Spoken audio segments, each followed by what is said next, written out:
সবাইকে আমন্ত্রণ কুল স্পোর্টস 24-এ। আপনাদের সাথে আছি মাসুম রাব্বি। নভেম্বরেও 2 প্রীতি ম্যাচ খেলতে চায় বাংলাদেশ। বিদেশে ত্রিদেশীয় আসরের প্রস্তাব আছে, এমনকি ঢাকা এসে ম্যাচ খেলতেও রাজি এক দেশ, জানিয়েছেন ফেডারেশন সাধারণ সম্পাদক ইমরান হোসেন তুষার। অক্টোবরেও ফিফা উইন্ডো আছে, তবে নভেম্বরকেই বেছে নিচ্ছে বাফুফে। এশিয়ান কাপ বাছাই ড্রয়ের আগে র্যাঙ্কিংয়ে উন্নতির এটি শেষ সুযোগ। অক্টোবর এবং নভেম্বর পাশাপাশি দুইটা অল্প সময়ের ব্যবধানেই আমাদের দুইটা উইন্ডো। সো বাট আমরা যেহেতু নির্বাচন, আমরা আগে থেকেই একটা শিডিউল ছিল যে আমরা নভেম্বর উইন্ডোটাকে ইউজ করব। তো নভেম্বর উইন্ডোতে আমরা আসলে বিভিন্ন দেশের সাথে যোগাযোগ করছি এবং অলরেডি আমাদের দুটো দেশ অলরেডি ইনভাইট করেছে একটা ত্রিদেশীয় টুর্নামেন্টের জন্য। আরেকটা যদি বলি একটা দেশ বাংলাদেশে এসে খেলার, অথবা ওদের ওখানে যাওয়া যায় কিনা। একযোগে দেশের প্রায় সব ক্রীড়া ফেডারেশন ও অ্যাসোসিয়েশনের সভাপতিকে অপসারণ করেছে ক্রীড়া মন্ত্রণালয়। সংখ্যাটা 42, তবে ক্রিকেট বোর্ড, ফুটবল, হকি, সাঁতার, কাবাডি সহ 13টি ফেডারেশন ও অ্যাসোসিয়েশনে পরিবর্তন আনা হয়নি। অপসারণ হওয়া ফেডারেশনগুলোতে সভাপতি নিয়োগও দেওয়া হয়নি। রাজনৈতিক পট পরিবর্তনে স্থবির দেশের ক্রীড়াঙ্গন। ক্রিকেট, ফুটবল, দাবা ছাড়া দৃশ্যমান কার্যক্রম নেই ফেডারেশনগুলোর। রাজনৈতিক পদধারী এবং সাবেক সরকারের আস্থাভাজন ব্যক্তিরা দায়িত্বে থাকায় 5 আগস্টের পর বেশিরভাগ শীর্ষ সংগঠক আত্মগোপনে। ক্রীড়াঙ্গন সংস্কারে 5 সদস্যের সার্চ কমিটি করেছে সরকার। পাশাপাশি সব ফেডারেশনের সভাপতির অবস্থান জানতে চেয়ে চিঠি দিয়েছিল মন্ত্রণালয়। 29 জনের খোঁজ মিলেছে, 9 জন অনুপস্থিত। 17টি ফেডারেশন কোনো উত্তর দেয়নি।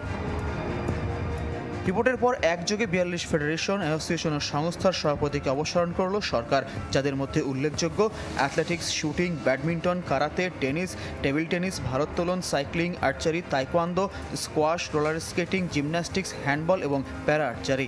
ফলে ক্রীড়া ফেডারেশনের শীর্ষ পদ হারালেন সাবেক মন্ত্রী ফারুক খান, সাবেক প্রতিমন্ত্রী খালিদ মাহমুদ চৌধুরী, জুনায়েদ আহমেদ পলক, ঢাকা উত্তরের সাবেক মেয়র আতিকুল ইসলাম, সাবেক মন্ত্রিপরিষদ সচিব কবির বিন আনোয়ার, সাবেক প্রধানমন্ত্রীর মুখ্য সচিব তোফাজ্জল হোসেন, সাবেক মুখ্য সচিব ও সংসদ সদস্য আবুল কালাম আজাদ, শিল্পপতি বশির আহমেদ মামুন, নুরুল ফজল বুলবুল এবং কাজী রাজিবউদ্দিন আহমেদ। তালিকায় মহিলা ক্রীড়া সংস্থা এবং প্যারালিম্পিক কমিটি অব বাংলাদেশও আছে।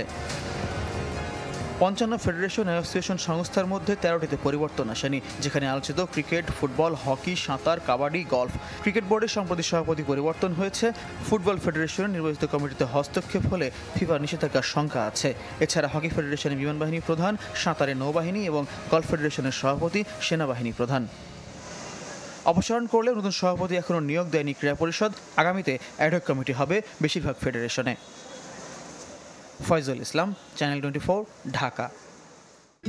এলো instant milk powder happy cow, যেমন সাশ্রয়ী তেমনি পুষ্টিগুণে ভরপুর।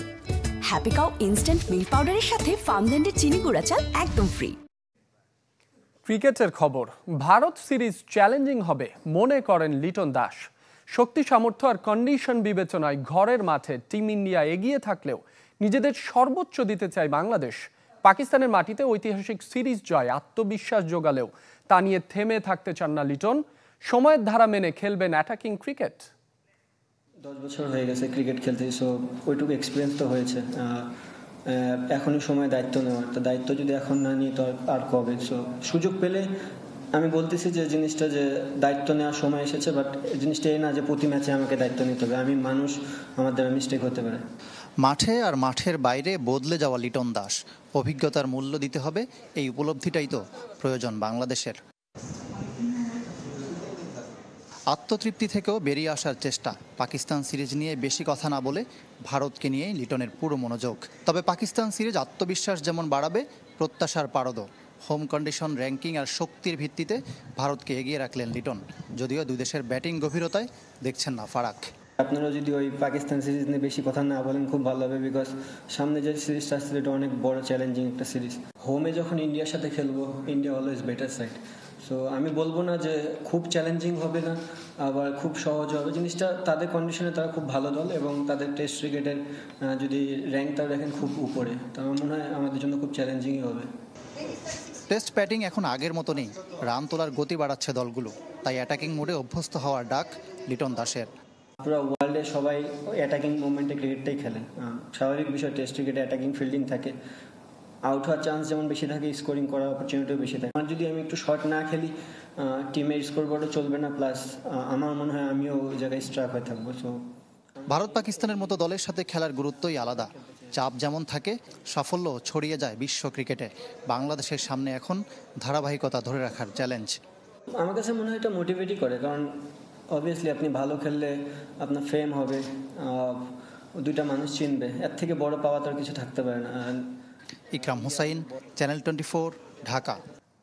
জুয়া ও ম্যাচ ফিক্সিংয়ে জড়িত থাকায় 38 ফুটবলার ও 5 কর্মকর্তাকে আজীবন নিষিদ্ধ করেছে চীন, যাদের মধ্যে রয়েছে চীনা লিগে খেলা দক্ষিণ কোরিয়ার জাতীয় দলের ফুটবলার সন জুন হো, যিনি 2022 বিশ্বকাপে 4 ম্যাচ খেলেছিলেন।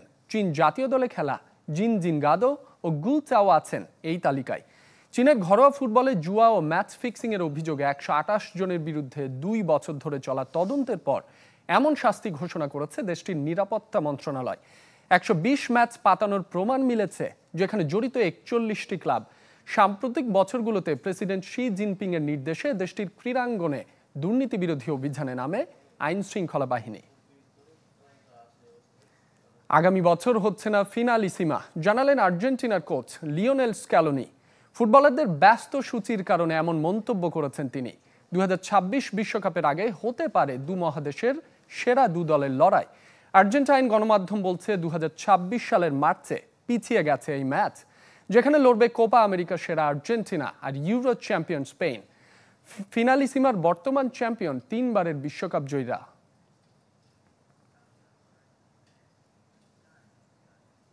কুল স্পোর্টস 24 আরো একটা বিরতি নিচ্ছি, ফিরছি একটু পর।